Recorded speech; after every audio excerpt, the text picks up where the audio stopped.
Welcome to the Building Success Podcast. I'm your host, Matt Ellis, and this is the inaugural episode, first episode of the podcast that we're launching. Excited to have my guest on today. Some of you may recognize this is Josh Jewell. Josh is our Chief Development Officer here at ACE Consulting. Been with the organization now for going on 7 years, I believe. A little over 7 years. Yeah.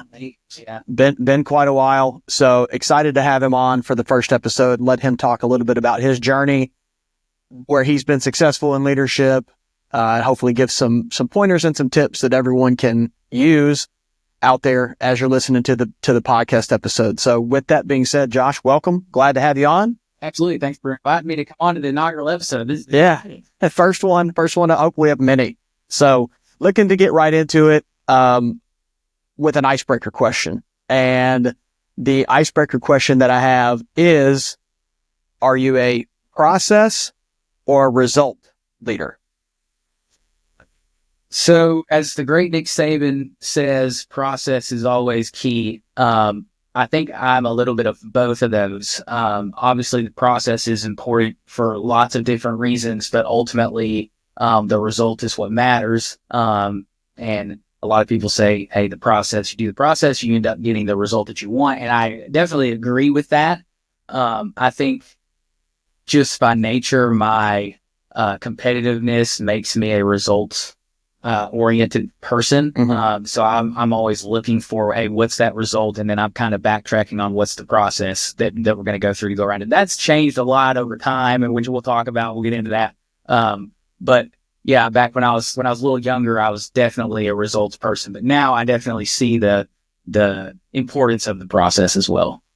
Well, it's hard to argue with Nick Saban. Yeah, exactly. And I think Nick Saban has done a tremendous job of really driving home the point of process. And if you do the little things in the process every single day and with repetition, you get the result.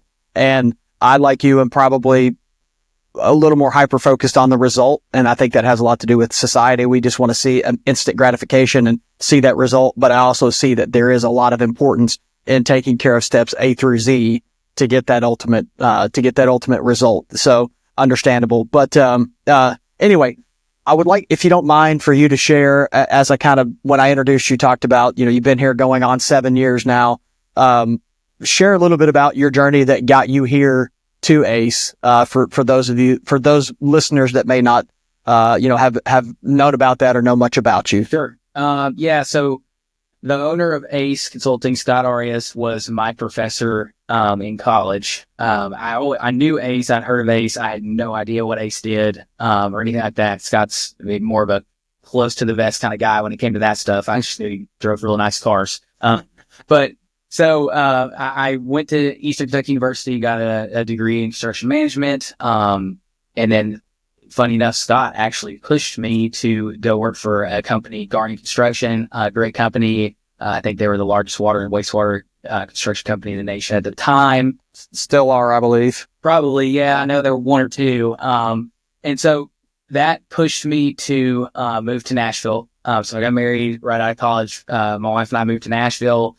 I never worked a day in the state of Tennessee, which is part of what happens in construction. I was always either in Alabama or South Carolina. But as a lot of people probably imagine, being newly married, moving to a city that you don't know anybody in, and then leaving your wife there by herself while you are going off doing your thing is not ideal. And so after about a year there, I made the decision, hey, I'm going to finish up the job that I'm currently on, which at the time was in South Carolina at the Santa Cooper power plant, putting in a diffuser at the end of an outfall. I was going to go another direction. And the decision we really had was whether or not to move back to Kentucky or not. We ultimately decided, Kentucky would be where we'd like to move back to. So I knew Scott still was teaching at EKU, and I reached out to him and said, hey, if there's any companies in the area that are looking for a project manager or something like that, I'm just looking to get my foot in the door to get back in because we're going to be moving back. And then I think it was about a week later on a Sunday, he texted me, he said, hey, after church, call me. And I called him and he said, hey, I don't want you to work for another company. I want you to come work for me. And first question was, what am I doing? And he didn't really have a good answer for me, because at that point, I think it was just you and him and a couple other people. And he didn't really have an answer for me, but what he did say was, "Hey, I'm resigning as the chair of the construction program at EKU. I'm going to go do the business full time." And I was like, "Okay, I'll take a shot at that." So, hindsight 2020, I moved states not even knowing what my job was. So that was a bit risky a little bit, but so we moved back, and I was helping Scott with our field operations sector of our business. For those people that don't know, that's, we put key personnel on construction projects all across the world. And at that time, he had 25 or 30. If you ask him, he'll tell you he had 65 or 70. That's not true. He said 25 or 30, but he was doing it by himself. And so I started helping him with that. And then fast forward a couple of months, another gentleman had been hired on that was my boss. And so Scott kind of removed himself from that to focus on the business instead of being in the business. That gentleman ended up leaving the company shortly thereafter. And Scott had a conversation with me as I was leaving a plane. I was actually gone on vacation, and I came back and had a bunch of missed calls. And he's like, "Hey, your boss quit. I think you're the guy. You can do this. So come back are you coming to the office?" I was like, "I can come to the office." And so we came to the office and fleshed all that out. But essentially at that point, I got handed the keys to that, which I don't know what he was thinking when he did that. I don't know if you know what he was thinking either, but, I think I was aging 3 at that time. So I didn't know anything about anything. But he did give me that opportunity. And then over the course of the next 5 years, we grew field operations to kind of where it is now. It's been a couple of years since I worked in that side of the business, but, that's kind of how we got here. Yeah. Well, there are a couple of things I want to piggyback on that you said there. Number one being that 2017 timeframe was a very significant moment in the history of ACE. I was also working at EKU with Scott at that point, and similar type conversation where he said, "Hey, I'm going to resign." And this is something that he had talked about for a while. He had put his heart and soul into for 10 years or longer. And, "I'm going to resign. I'm focusing on 2 businesses right now, ACE and, over here, and EKU over here. And in order to do one effectively, there's the old adage of if you chase 2 rabbits, you'll never catch one." And I think that we were trying to do that and serve EKU and the business. And he just said, "Hey, we're going to focus on the business." And from the moment that we made that proclamation, it's, you've been here. It's been off like a rocket, and hiring the right people and hiring people like yourself. And you kind of went into, he talked about being on a plane. Yeah. Similar situation. I was on the tarmac whenever I think I was going to New Mexico for something for a client. And, I received a call from him, and I'm kind of doing cause they were telling me to get out. I'm like, I'm whispering, cause I know he knew I was traveling. I knew something was going on. But to your point, I think one gift that Scott has always had is recognizing talent, regardless of experience, age. You look at intangibles, and does somebody have intangibles? And I think early on, we both recognized that you had some intangibles that were going to work for us long term. And so, yeah, it was probably a risk, and maybe it was a calculated risk, but it has worked. And we're all obviously thankful that it has worked the way it has worked. So, just to give you a little more backstory on how it all went down. So you were quickly thrust into into a leadership role, and not a ton of experience at that point, with it. You've heard all these different people talk about all these different leadership styles. There's servant leadership and transformational leadership and autocratic and democratic, and you can go down the list, 100 times. What do you classify as your leadership style? I would say it's changed a lot over time, but I think at this point, I even back then to a certain degree, I think I'm more of a strategic leader. Mm-hmm. I think I like emotional intelligence is something that I gravitated towards really quickly. I didn't even know what that was until I started talking to Scott, and there, for anybody that wants to read a book, Never Split the Difference is a great book about emotional intelligence. And I read the book, and then just taking tidbits from that and then watching you guys, it works really well in the field operations side of it, but also just in leadership in general, to try to inspire the people that work for you to do what what you need them to do, but ultimately what the company needs them to do. And, it never really works when they don't really want to do something, but they're having to be made to do it. So Right. trying to steer even early on, try to steer clear from that, because it ramped up pretty quickly. After that, it was just me. Then we hired another gentleman that still works for us. Then we hired another gentleman that still works for us. And then we had a couple interns and we hired them. And so it kind of just, the team grew at a really rapid pace.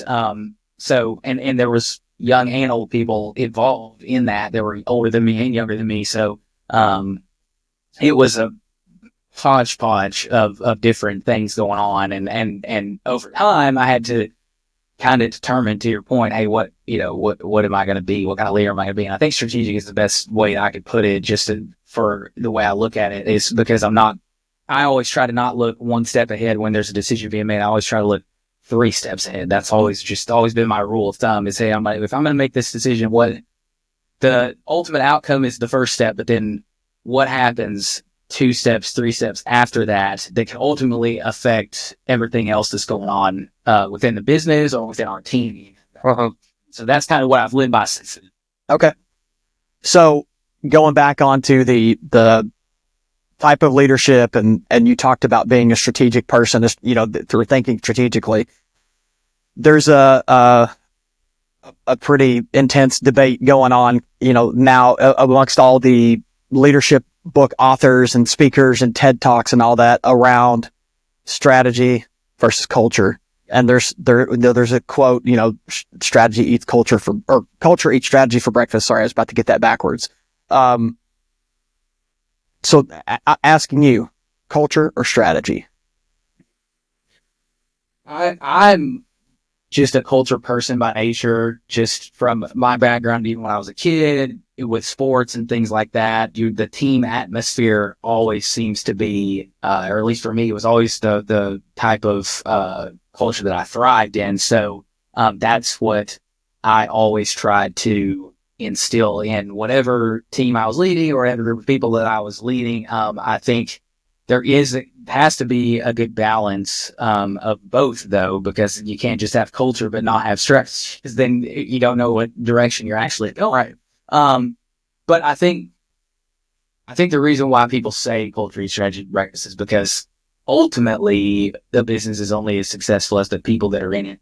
And I think you can say all you want about strategy and get people to try to buy into your strategy, but if you don't have a culture that is enjoyable, that people want to be a part of, then they're not going to do their best work. Right. I would say culture and strategy both. I would say lean towards culture, because that's kind of just the mindset that I've always had. And I think that's the mindset we definitely have at ACE with our culture. Scott does an amazing job of setting the stage for what the culture is. And that's definitely changed over time. But that's one thing that as we have continued to grow, as you know, we've tried to make sure that the culture stays as much as possible. We want our people to be happy. And when you have happy people, then you have good work being done. Right.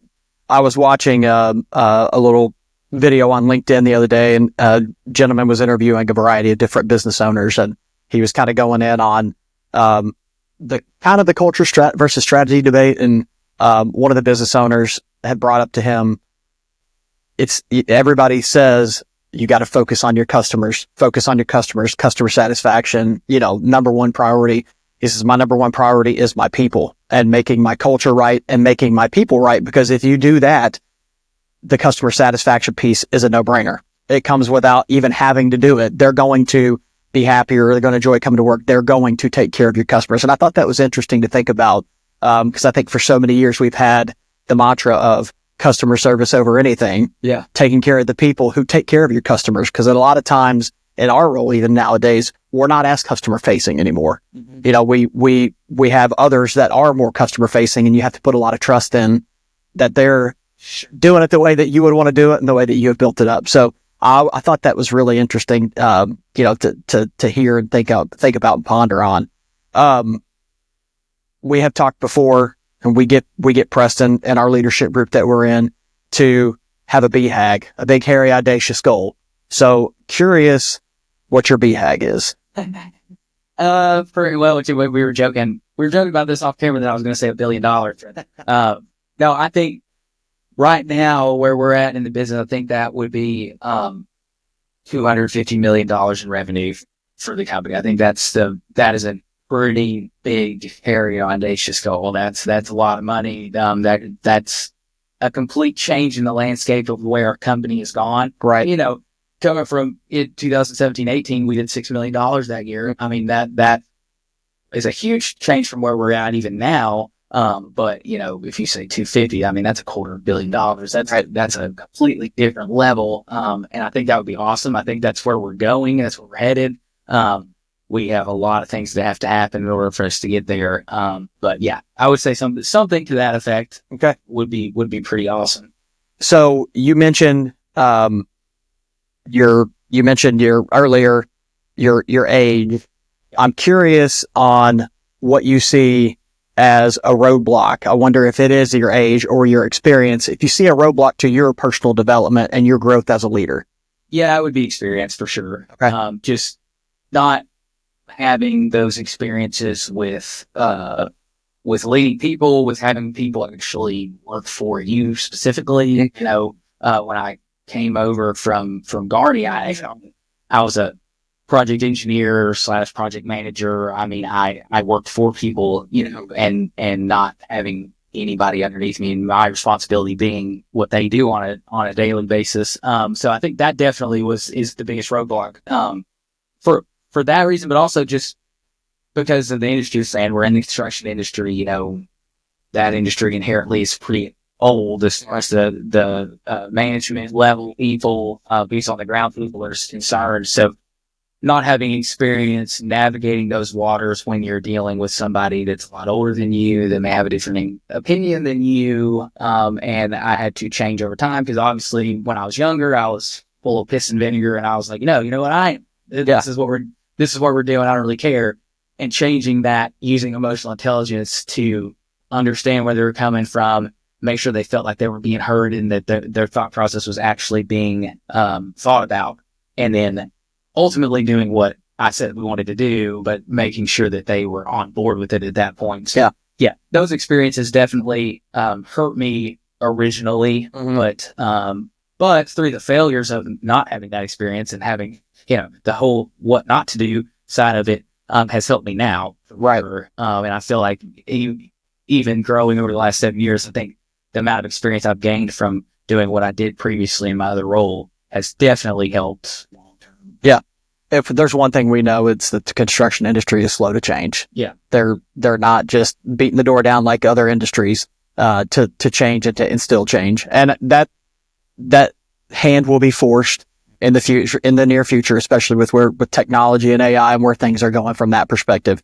But it's still a little bit behind the 8 ball from time to time, which is okay. We'll get there. There's, not too concerned about it. In terms of what you view and what you deem as a success, whether that's here or whatever it might be, what do you believe is your biggest success in your leadership journey? I think just the overall development of our field operations side of the business. I mean, 85% of the business is that. I think the development of that overall is probably my biggest success. I would have said having 100 field staff on site was my biggest success, but I never quite got there. I got real close, but well, if it makes you feel better, you set the baton up. Hey, we were so close, but I think just the systems and processes. When I left, that was the biggest challenge for those guys. Was I had a blank slate when I took over. Scott had everything in his mind, formulated the way he did it, but it wasn't anything on paper. So it was more or less just me making stuff up as I went on. Okay, I want to do this, and we're going to institutionalize this process. So a lot of that stuff still gets used, which I think is cool. A lot of it has morphed into something a lot better, which is even cooler that they took it and then they were way smarter than me with how they went about it. But it's hard. It's hard when you go from somebody like me who made all these systems and processes up just because it made sense for me, and then you have to take that and try to make sense for you. So that was their hardest, I think, a really big hurdle, which they've done a great job of now. But I think that was definitely the biggest success. Is just having those team members too. A lot of the team members that were on my team back then are in different areas of the company now.